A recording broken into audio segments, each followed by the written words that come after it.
Hello, hello. Good evening. Happy Monday. We're back again. We're Taboo Chronicles podcast, where the queens talk about it and be about it. I'm Jackie, the wellness advocate. Roberta. I'm Roberta, the tool lady, and welcome. And we have a guest for you tonight, and I'm going to let him introduce himself. Well, thank you guys for having me. I'm Joaquin Soto.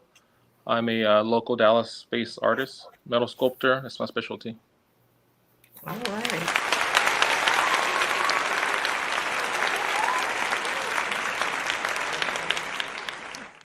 That's interesting.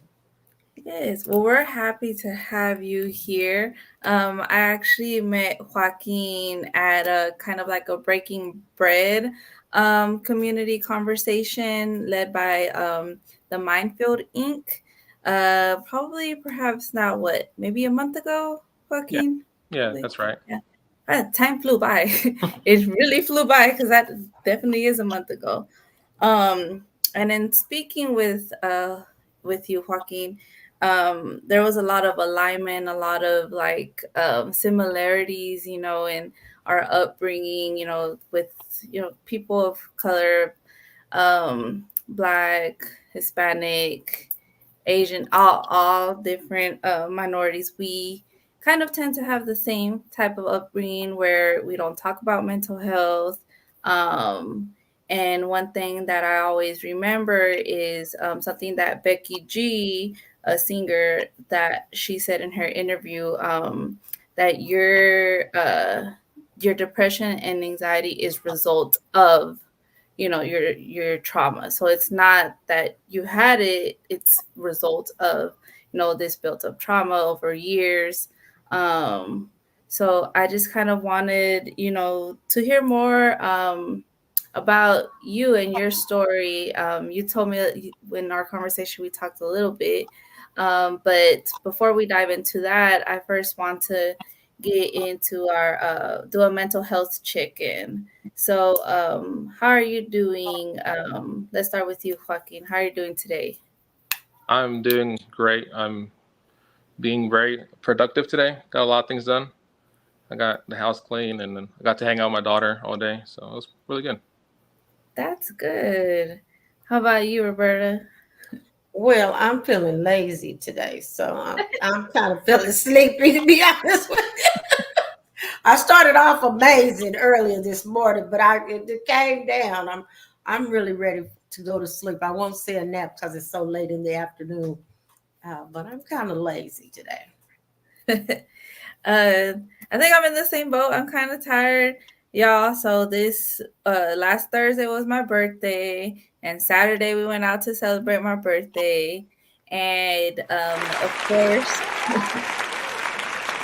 thank you, thank you.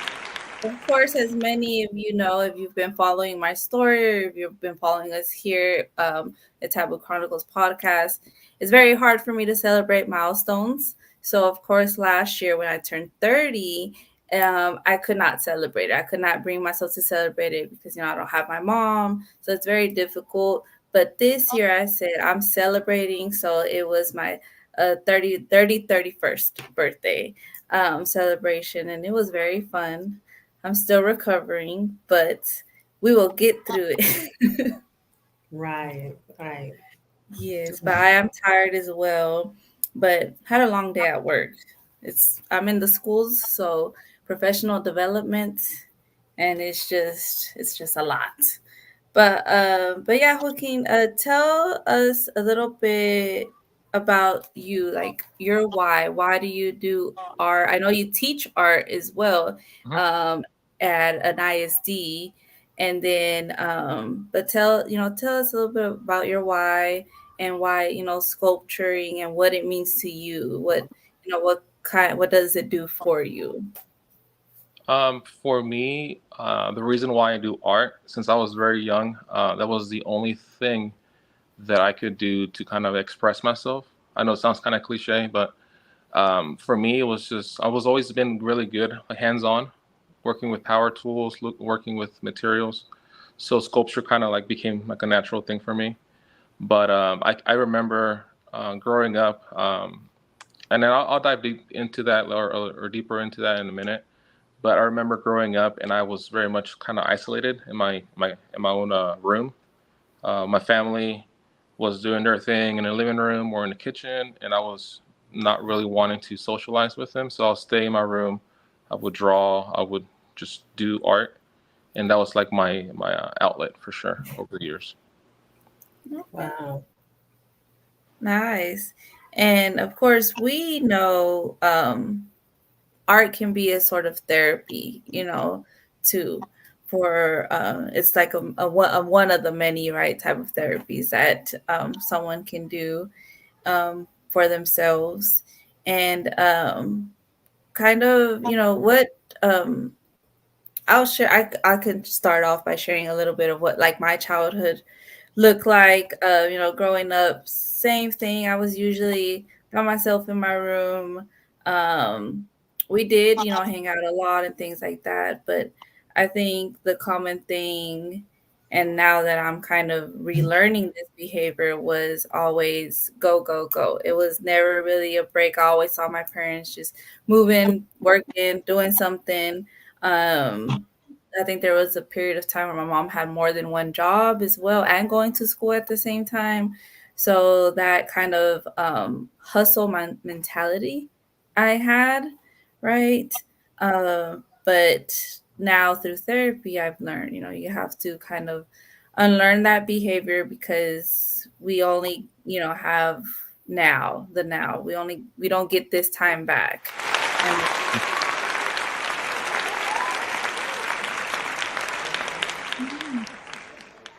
so yeah, so we have to remember that. Roberta, do you relate in that? I do, and I would say trauma. It's trauma, you know, Mm-hmm. and survival. So when you're in survival, you just keep going. I was a single parent for a long time, so that's pretty much how I raised my children. I was in survival a lot of times, trying to make sure everybody needs were met, basically, and trying to better myself. So that's school, work, whatever I had to do to make sure that everybody's okay. And then going back to my childhood, I just thought about when I hear Joaquin say, in his home all the time, I was sick quite a bit as a child, where I would miss out 2 to 3 months of school, to be honest with you, every year, because I had severe respiratory issues. And so that was also something that made me retrieve from other people and also get, I'll say, tools where I really didn't socialize well with others. I'll say it that way. So, um, because I didn't have that, coming probably all the way to the fourth grade. I stayed, pretty much by myself, isolated, because I didn't go to school a lot, was sick a lot in the hospital. So both times though was traumatic, and it made me alternate to other ways of coping, which is in Mhm. the house by myself or in the room. And I'm kind of like working now. I'm not that artistic, but I would find myself sewing or doodling, because I do like to write as well. So writing, and so another part of being artistic or using those tools, as coping skills. So I just thought about that. That reminded me of that is pretty much way I was too. I was always withdrawn, but it was because I really didn't have the tools. It took me a long time to get social. Mhm. Mm. Oh yeah. So Joaquin, tell us a little bit more, share really, I think I shared a little bit of my story with you, but I want to hear more of, kind of like your why, why teaching, why art? Of course, like you said, this was kind of what you grew up in, doing art in one way or another, kind of like Roberta said, you're coping. But what is your why? I love to hear people's whys because it's like you know an untold story that maybe someone else can relate to. So kind of wanted to hear about that. Over the years, I always mention that um, the reason why I'm actually an educator or even a teacher of any I guess level is because of a teacher, and I think majority of educators are teachers because of a good teacher. I had an awesome art teacher in high school, and I always mention this story every time that I get a chance. My teacher in high school, Kathy Luckett, like she always pushed me to be the best artist that I could be. Um, and also the reason why is um, she saw me as for me, like she saw me for the person that I was, not the person that I could be or the person that other people saw in me. Like she actually saw like something in me, and that to me is just like the greatest thing. Like for the longest time, living with trauma. Like now that I know what trauma looks like and feels like, and I'm very much aware of that through like a long year of therapy and soul searching and self development. I know that growing up, I had a lot of issues and coping with a lot of trauma, and she was able to see through all that. Like I didn't see myself as ever going to college or Mhm. doing anything, and she definitely pushed me to do things for myself. Uh,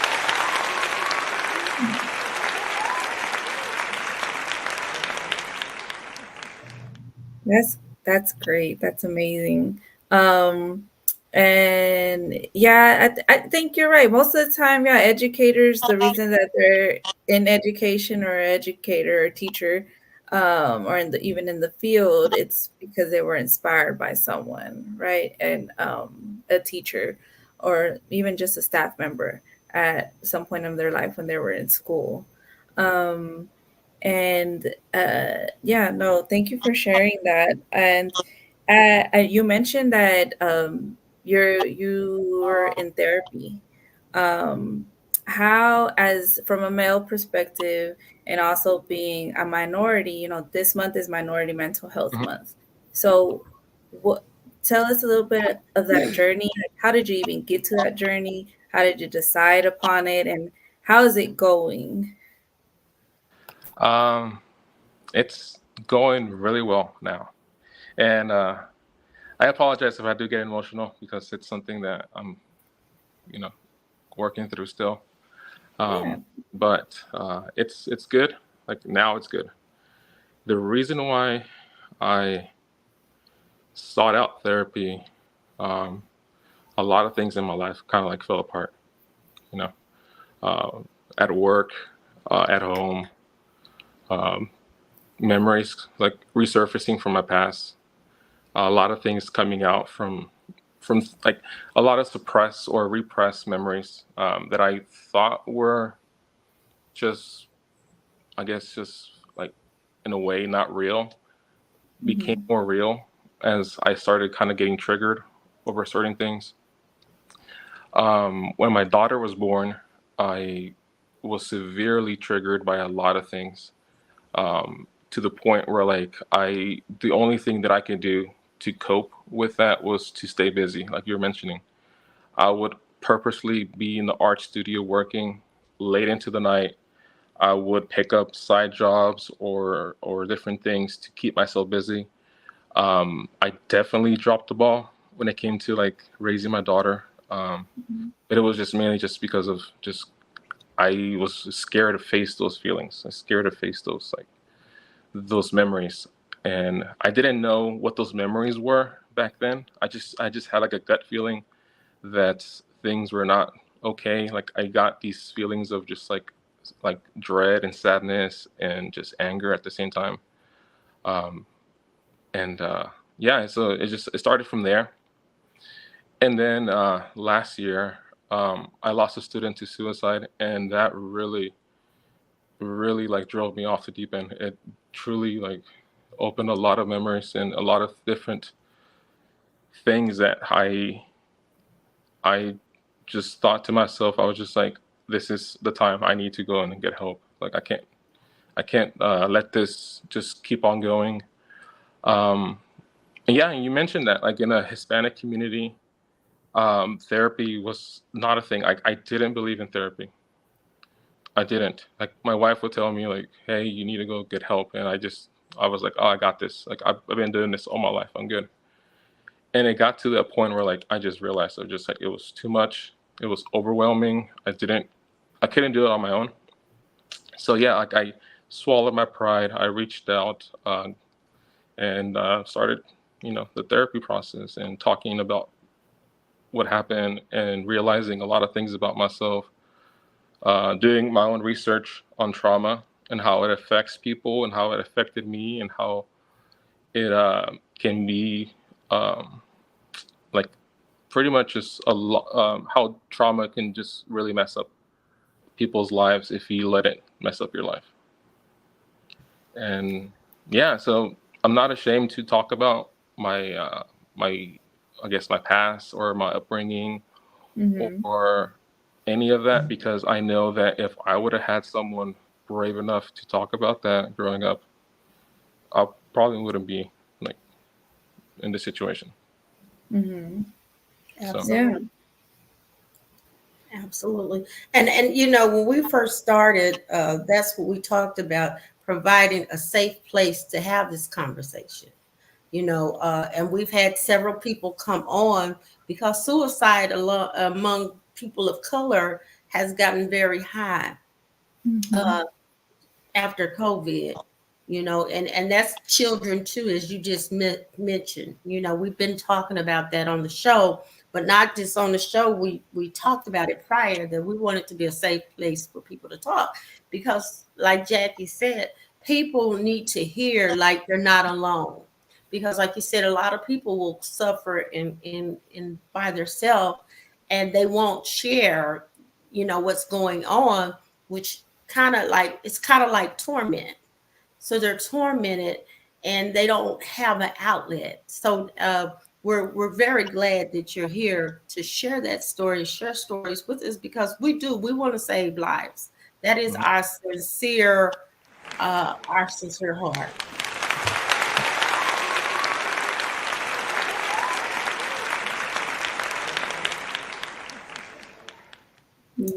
Yeah, no, thank you for sharing. And like, yeah, this is a safe space. If we can't tell you how many times we've gotten emotional on here, so you are totally fine. Because it is, although we may talk about it, you know, a lot. Share our story, reshare it, telling it in many different ways. It's still, it's you still get emotional about it because the healing is not there's not a destination, it's a journey, right? It's a step, and I think you're always healing. So I remember one time someone said, well, do you ever, like, I have depression and anxiety, is there a cure? Like, no, this is, I have to live with it, and I have to learn how to cope with it. And that's on me, not on anyone else. That's on me to make sure that I stay with, with my stick with my therapy, um that I take my medication, that I practice mindfulness, that I do my yoga. And as I'm saying all this, I'm like, I have not done yoga in like a week. Again, it's starting this new job. I'm trying to find my footing, but every time there's you start a new job, it's kind of, you're trying to find your groove again. Um, but no, I appreciate you being vulnerable. And you mentioned, and this is something that our guest last time said as well, pride. It's men and pride. What, I don't know.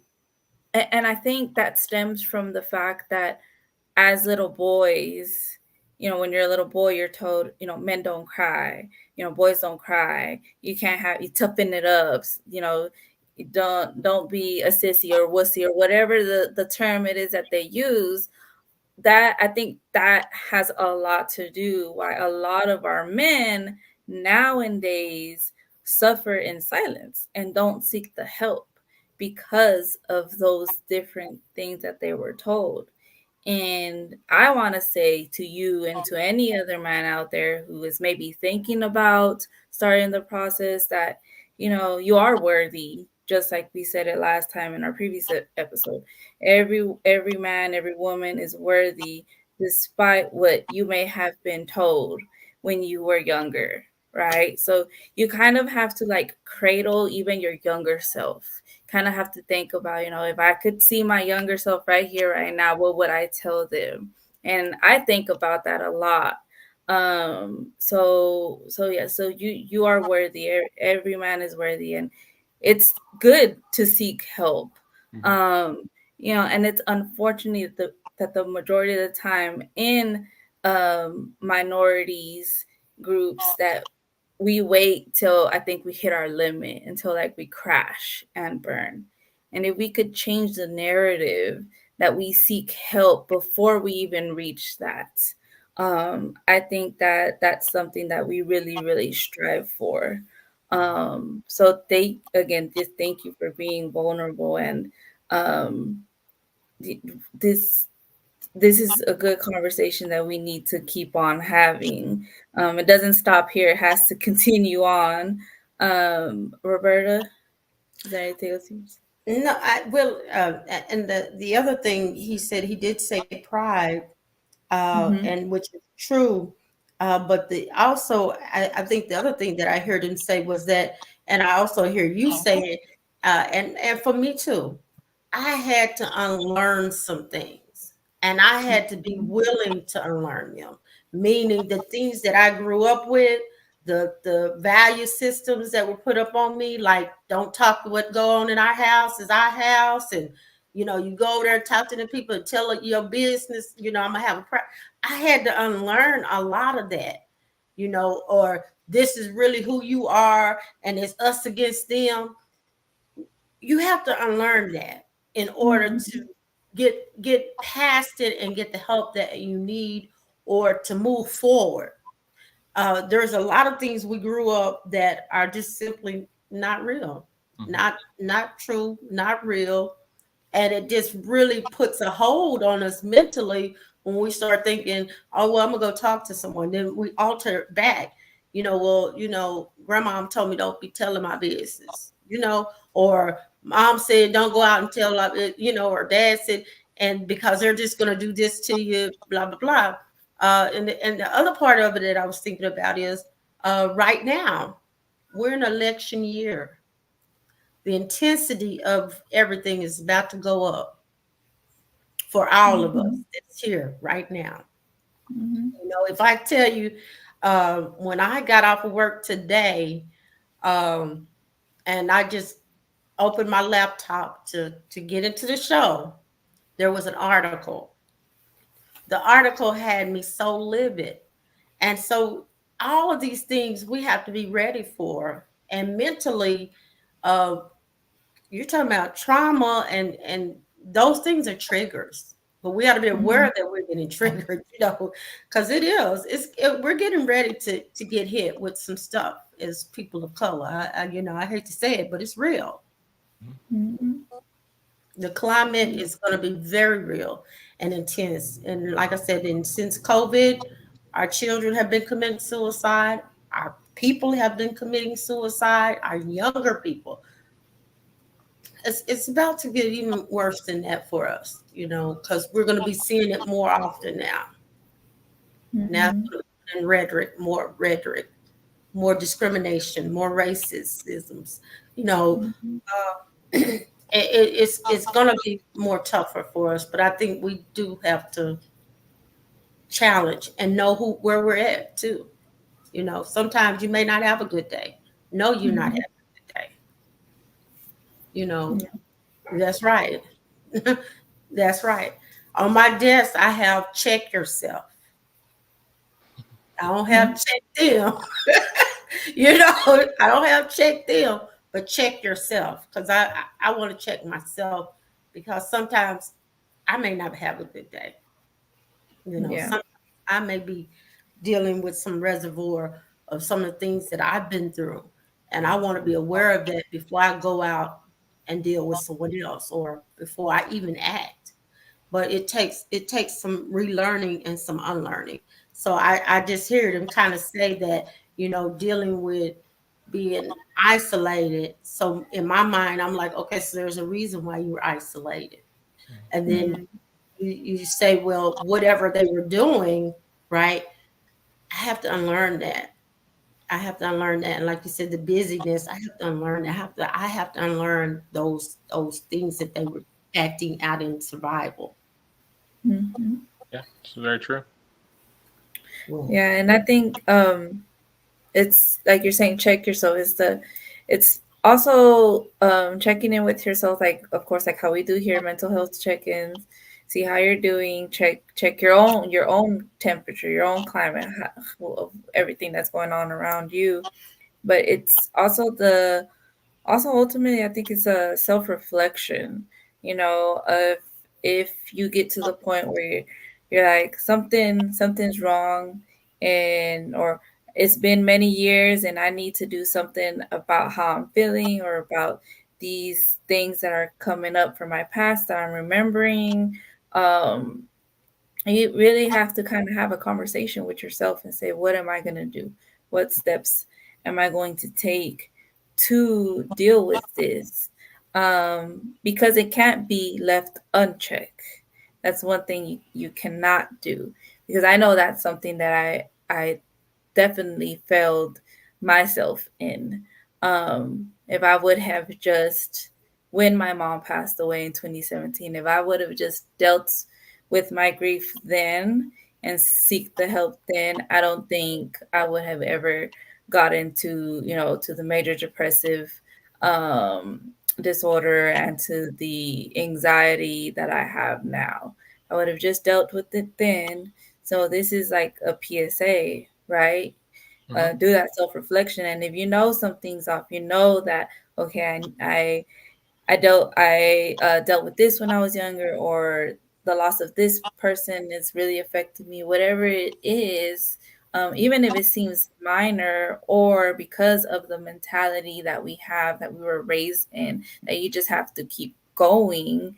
You have to kind of bring it back and say, okay, it's small now, but it can, combust later. So just taking those steps to address. Um, and I know for myself, I can say that therapy wasn't the first thing um, that I did. I first said I'm gonna deal with, try to deal with this myself. Yoga, mindfulness, teas. Let's try the natural way. Hmm. And then eventually I was like, okay, that's not working. I can't deal with this myself. I need therapy. Then once I was in therapy, I was like, okay, now I need something else, because the therapy and the self care is not only helping, and I did medication. Now all of it combined is what keeps me, you know, sane, for lack of a better term. Yeah. Yes. Let's see. So can you choose? Someone says, can you choose when you want to grieve, or do you think it can't be planned for? I don't think it can be planned, because it truly can hit you at any moment. Um, I can. I know once, I remember when it was really fairly fresh when my mom had passed away.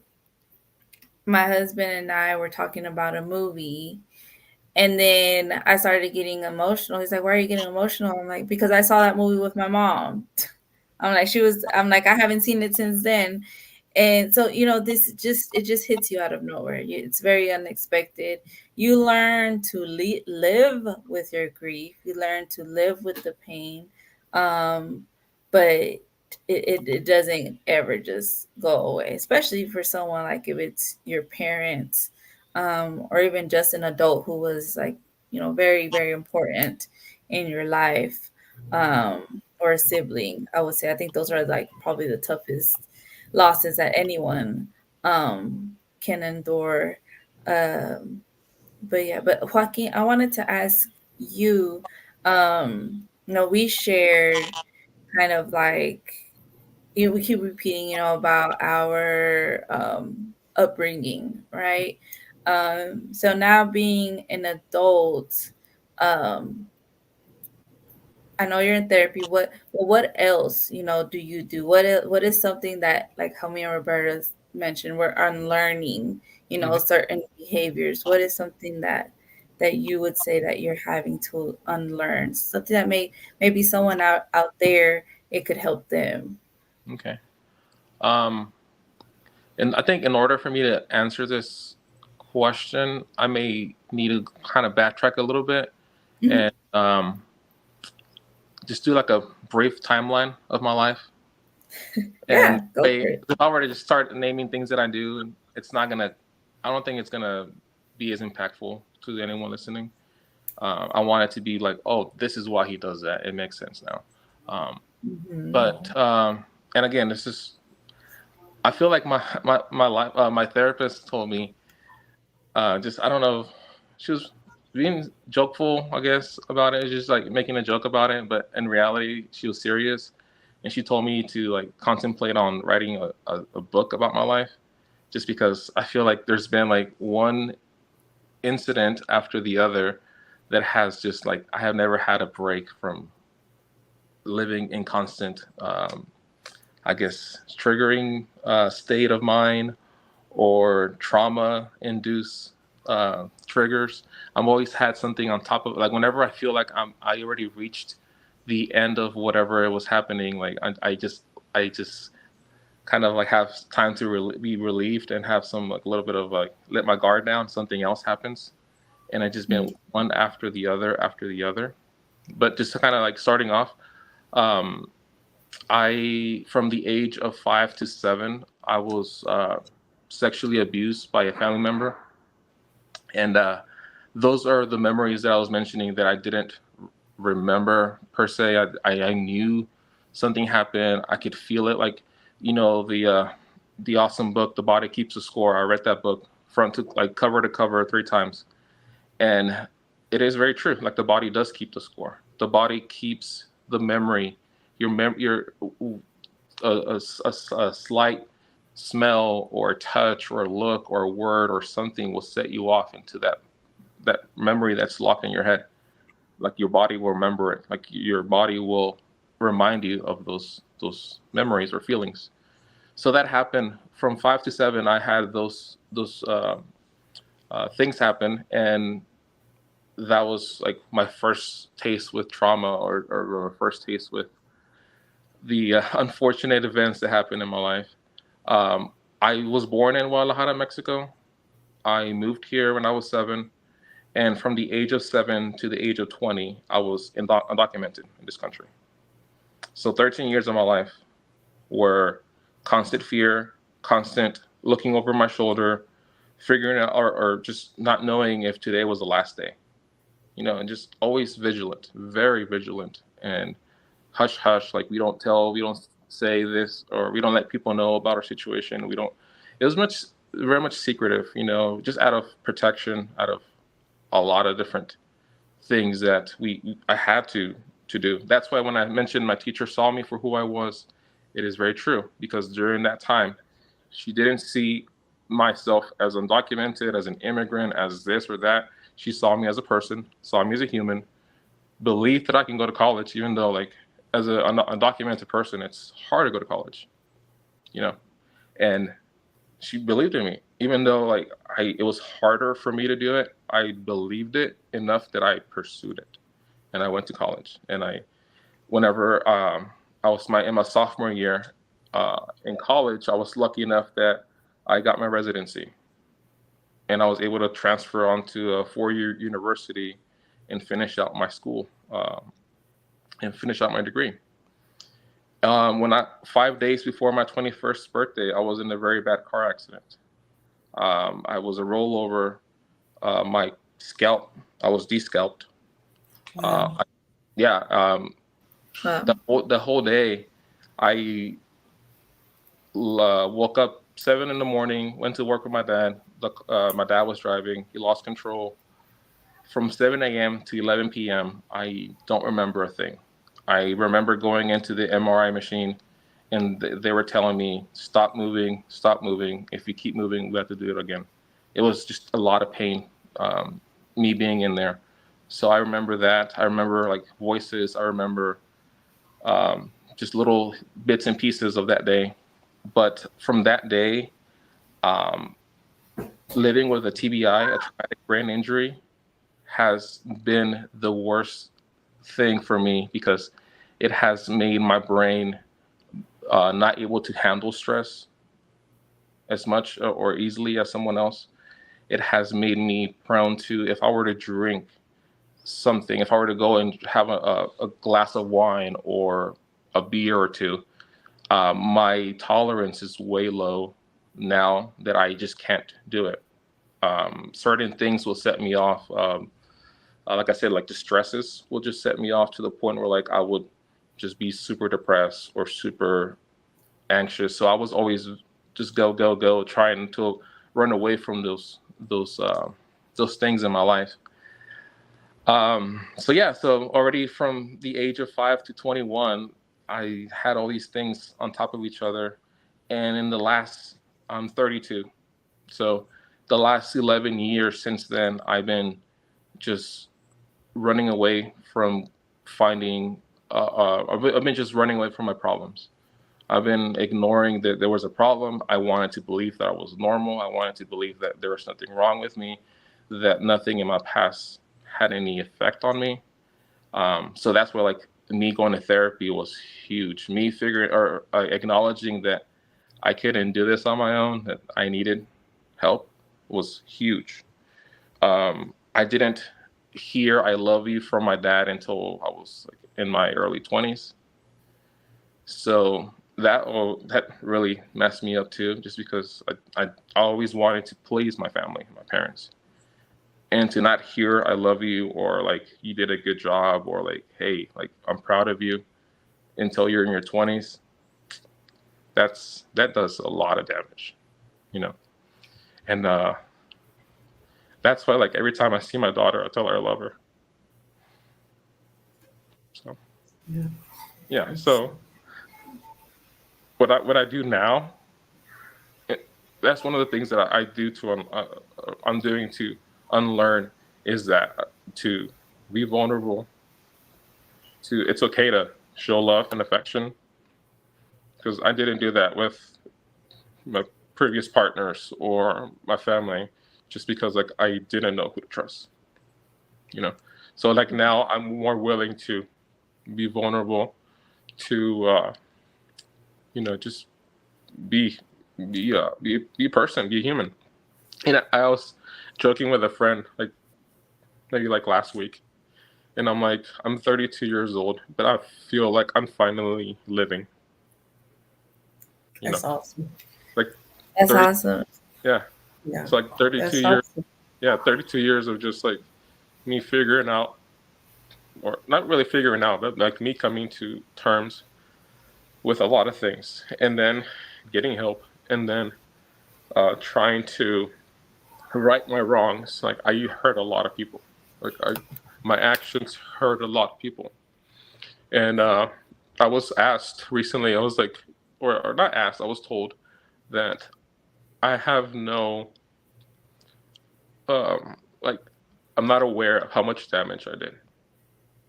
That I'm not aware of how much pain I caused people because I was running away from a lot of issues. I was also diagnosed with severe PTSD. Um, Mhm. and living with PTSD, a lot of people just think PTSD is happens with people that went to war or just had something like that. But it's not. Like living with PTSD is the worst thing because those were my triggers. My triggers would set me off. My body will keep that score. My body will keep that memory. I would be set off by certain things. One of the things that set me off in the course of the last year is someone getting close to me in my life and using the term "we're family." That was the catalyst for me losing myself, losing who I was, because me hearing those words, "we're family," it reminded me of the abuse that happened to me when I was 5 years old. And hearing my abuser tell me, "we're family, it's okay." And like that person couldn't, even if I were to explain things to that person, and for me to say, this is why I was set off, this is why I acted the way that I acted, this is why I hurt you with my actions and my words, they will never understand why I did those things. I didn't understand it myself. I didn't know why I was acting. I wasn't acting, I was reacting to my past experience. I didn't know it then, but now through a lot of therapy, a lot of work, a lot of like self growth, I can sit down with that person and I can definitely look at them in the eyes and apologize and explain things to them better. But again, it was just like I have to unlearn that. I have to unlearn to not take those things personal anymore. That those were things that were out of my control, like me acting out of my PTSD triggers or having just PTSD flashbacks cloud my judgment, cloud my memory, cloud my actions towards people, and I don't have to just keep that in mind. Like it's not worth holding on to that pain, like that sorrow of like knowing that you hurt people. And yeah, so I had to unlearn that. I had to unlearn to be rigid all the time. Like I said, I lived 13 years of my life just being on super high alert. I couldn't really enjoy anything that I did. So I have to I have to unlearn that. And now, like for the first time, like in like 14, 15 years, I went on vacation. My sister took me out of Cancun this past May, and I was actually able to enjoy my time without like having like to be on guard or be like super stressed about things. I actually, for once, like I said, I for once feel like I'm living, and I've taken all of that, all of those feelings, and I'm transferring those feelings into my artwork.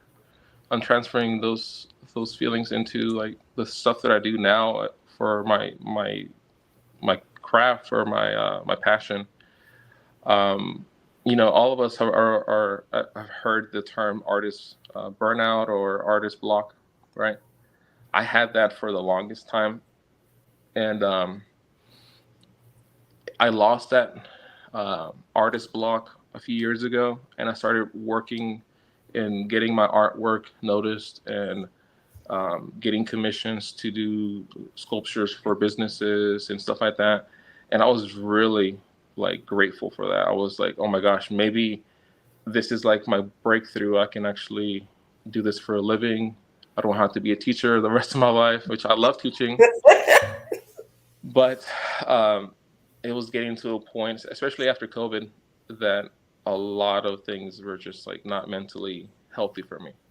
Like I said, traumatic brain injuries are not good for stress is not good for people with traumatic brain injuries. Yeah.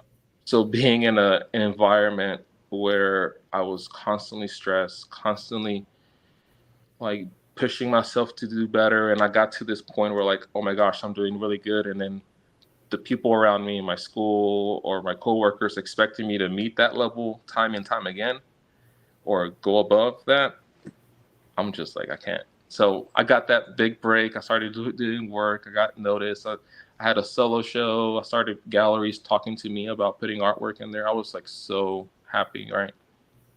So that really like just like for once, like living in isolation for so many years, like in my room, and then having the ability that people actually like notice you and see you. I have to unlearn that too. I have to unlearn that to like keep my ego in check. Yeah. I have to, as much as I want to just like boast about like things I'm doing or could do or my skill or my ability or all that, I have to learn. I have to keep my ego in check because like I don't know, I just have to just unlearn that. I have to relearn to be humble, relearn to do the things that I do for a reason or a purpose. And yeah, so that's kind of like what I've been doing. Personally, on a personal level, I've been getting in touch with my Native American side. You know, um, every I would say majority of the people that are Mexican or born in Mexico or mestizo, they have native blood in them. And I don't care if someone's telling you you're not Native American, you don't have native claim. You do. I do. I people that are of this mixed culture of Spanish and Native American have that claim. And I would suggest, I would really push people to own that. Like a lot, like growing up, I remember um, hearing family members just bashing on people that were darker. Like bashing on like, oh, like this person's a little darker, like they're not pretty, and they were like praise uh, like people that were light that had more light skin, and that to me was I never understood it, but that's stuff that I have to unlearn as well. Like Right. we Right. have to unlearn that. Don't bash people. They're like, even if they're in the same race as you, like do not bash a person for them being darker or lighter than you. That's um, right. and I take pride in Mhm. that.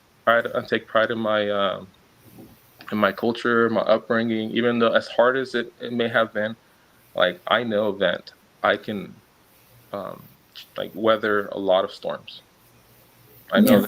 that I can be put in the worst environment, the worst outcomes, things stacked against me, and I know 9 times out of 10 I will prevail, just out of my pure, just like wanting to do better for myself. Um, so yeah, I've been getting into learning about my native side. So I've been getting into along with therapy, along with medication.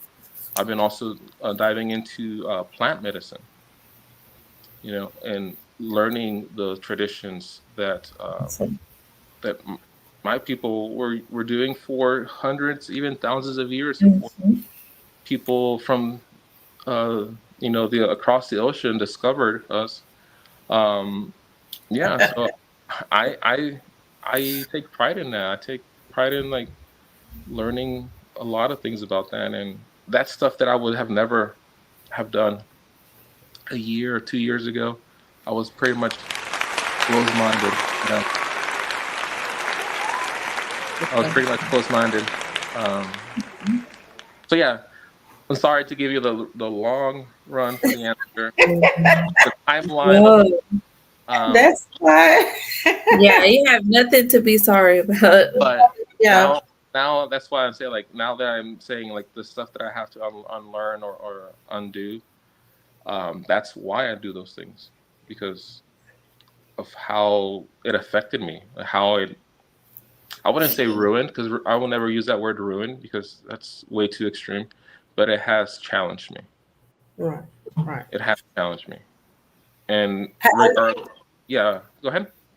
Oh, no, I was just going to say, I know for me, I have to be careful of sabotage Yes. because, I can self sabotage relationships and situations based upon my past.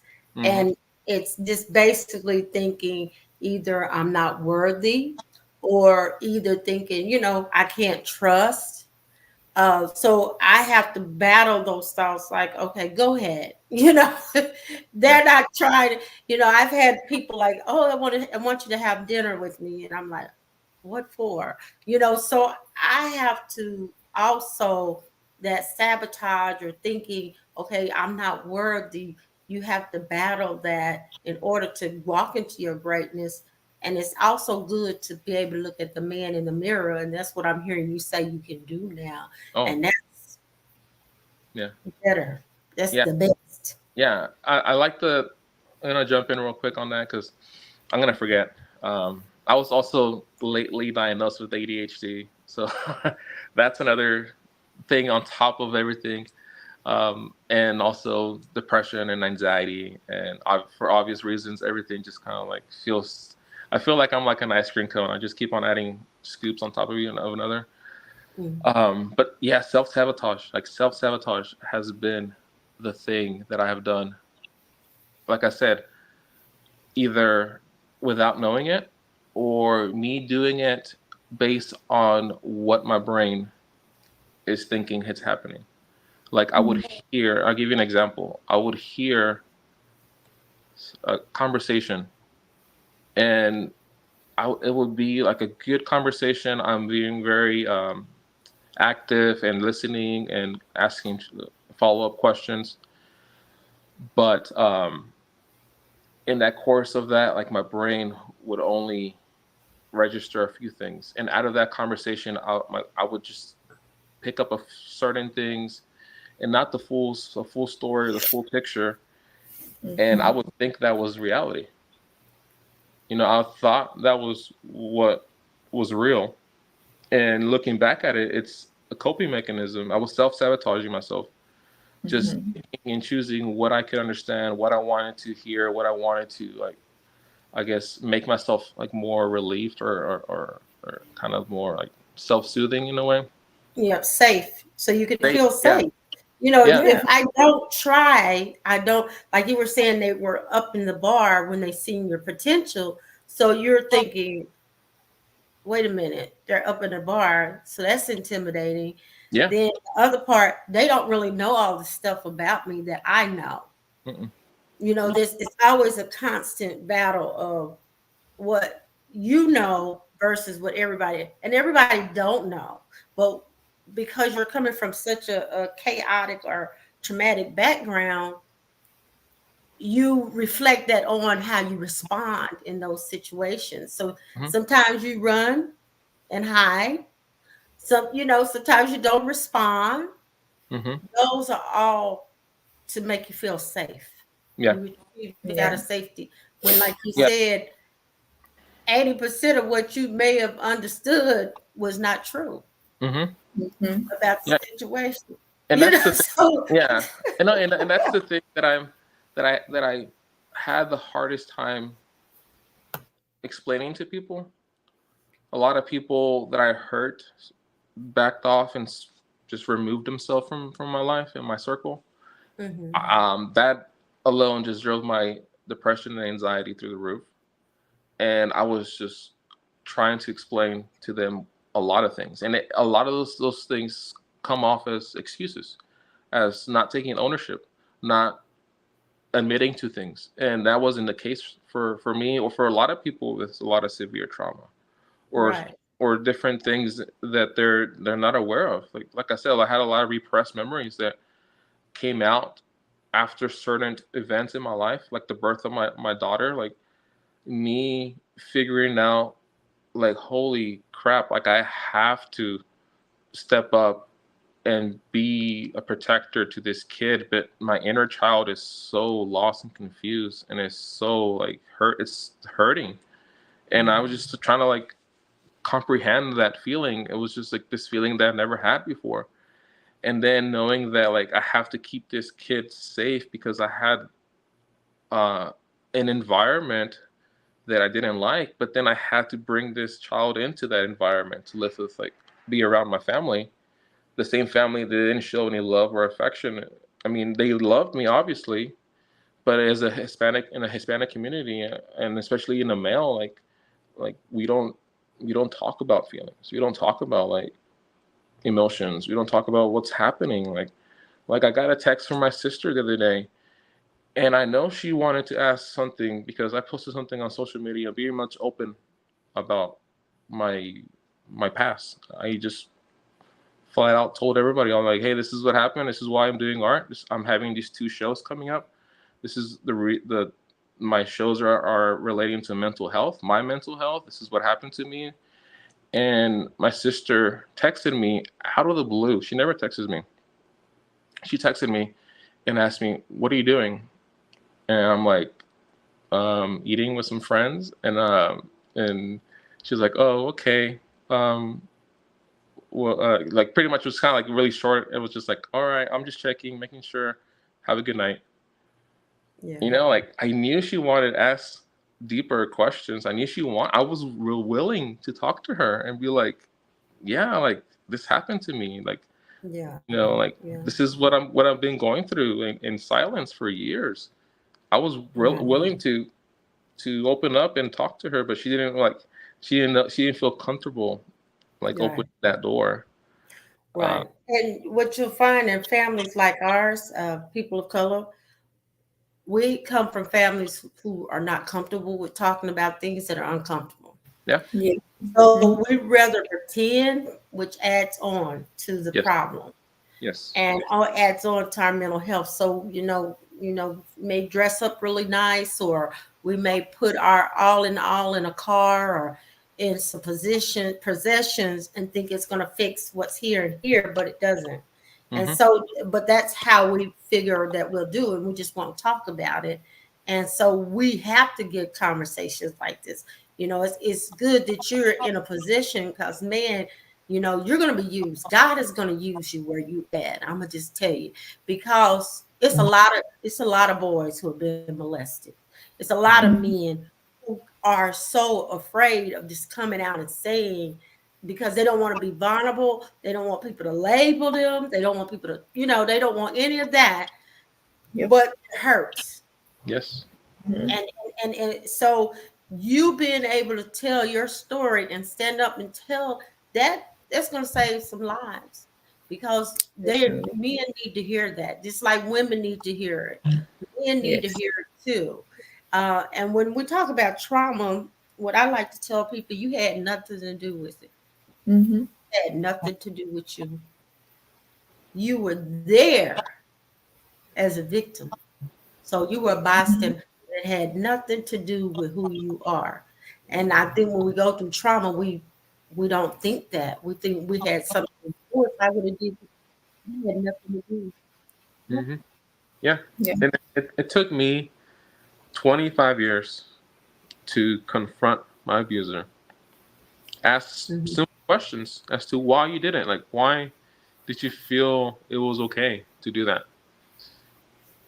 And even though the answer that I got was very like basic and surface level, just hearing that like set a lot of weight off my shoulders, right? Mhm.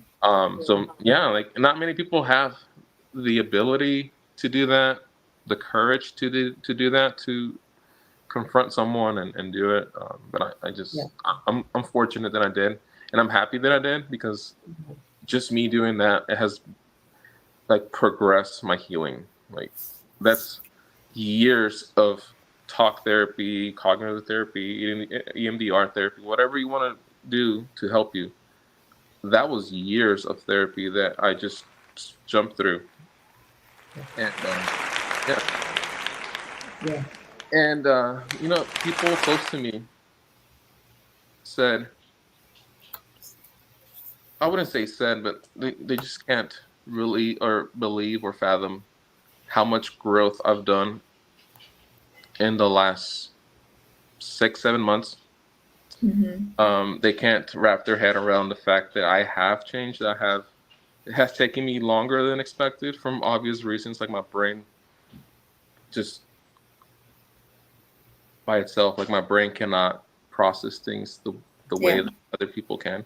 And that's the thing that I have to, like, it really eats at me, just because like I want to think, I want to process things, I want to like be normal when it comes to like brain function. But I'm just saying, like, just having an injury, having a lot of baggage, a lot of different things on top of that, it it just frustrates me, because it's taking me so much to be here, right?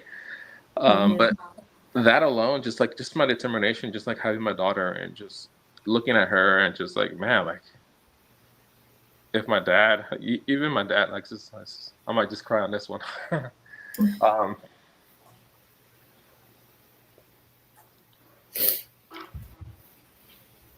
my dad, like my dad told me I had a like a one-on-one talk with him, and like the first time he ever told me he's like proud of me for like what I'm doing. And he's like, I'm proud of you. If I would have done this much work when I was your age, like you would not have gone through any of this. Oh, Mhm. And again, that's like the main reason like why like going back to that question of like what did it take to like get me to just get help? Like it was just I have a kid now. Like I don't want to repeat the same thing. I don't want to Mhm. do the same thing like that my parents did. But again, I'm not bashing my parents. I'm just saying like they have gotten to that level now. They can see that like they're aware of what they did or didn't do, Mhm. Yeah, and that takes a lot of growth too. Like my dad has grown a lot yeah. as well. Yeah. That's What is? that I would say that's the generational, generational trauma, and you're breaking it. You've stopped it, and I think that's what our generation is realizing and saying, okay, no, we have to stop this.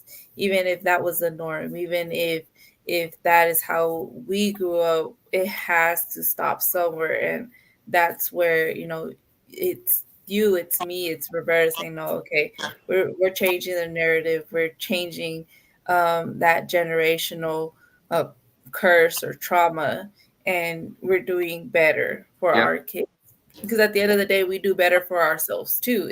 It's better for us. yeah, So yeah, so thank you so much for being vulnerable, sharing your Yeah. story. Yes. That it takes a lot, a lot. So you're very courageous.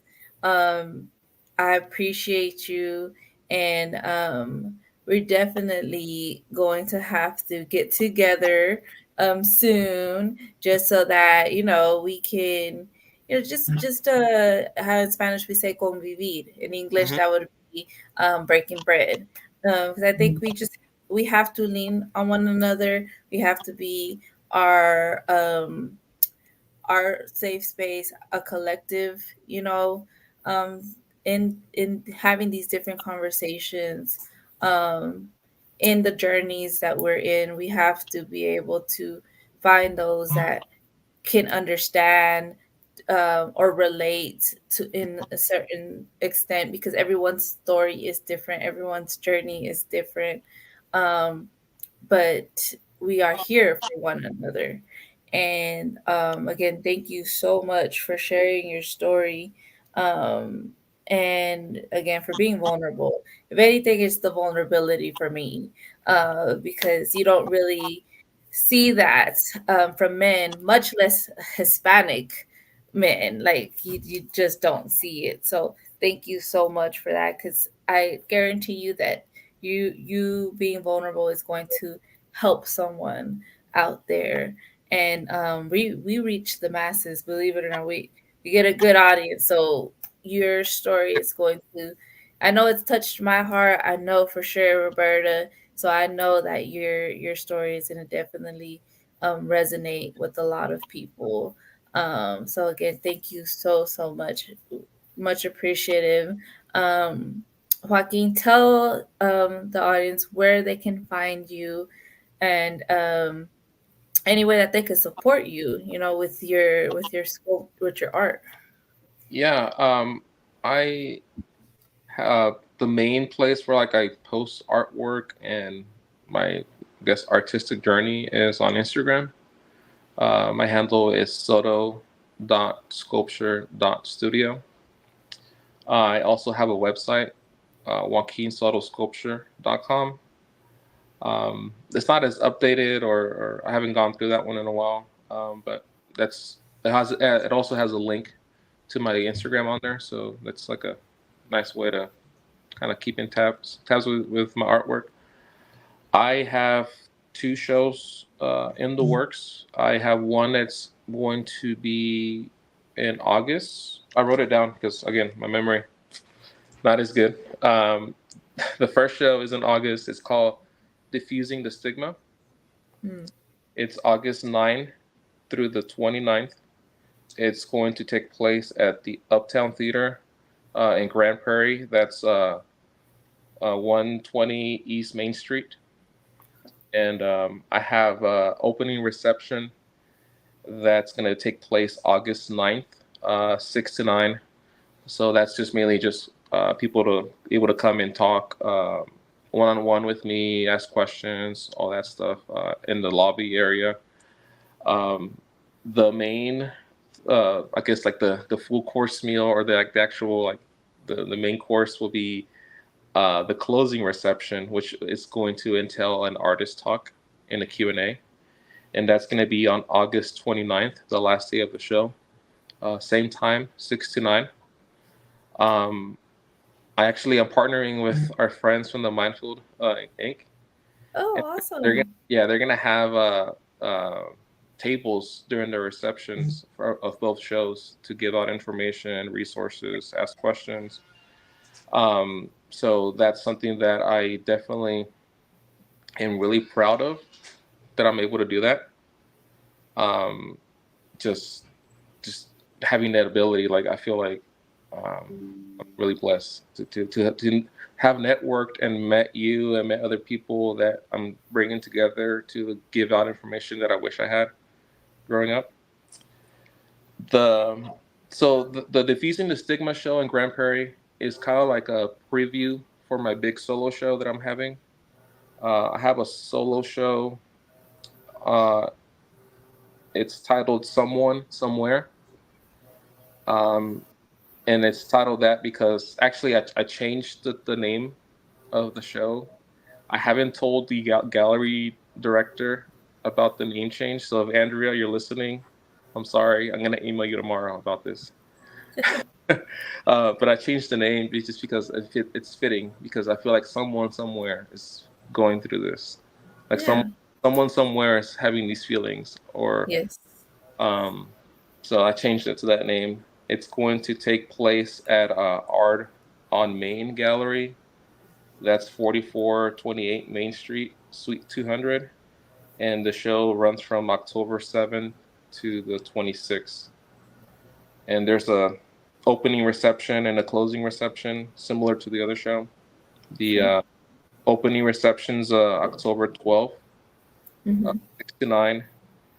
And then the closing reception slash artist talk will be October 26th, 2 to 4 p.m. Okay. Thank you so much. Y'all follow him. Follow us as well on our Taboo Chronicles podcast. And we will definitely share Joaquin's art shows as he's posting them on Instagram, the schedules, as well as definitely highlight his Instagram and his website. So again, thank you so much, Joaquin. Thank you. I hope everyone has a good evening, and we will see y'all next time at 8 p.m. Thank you. Thank you.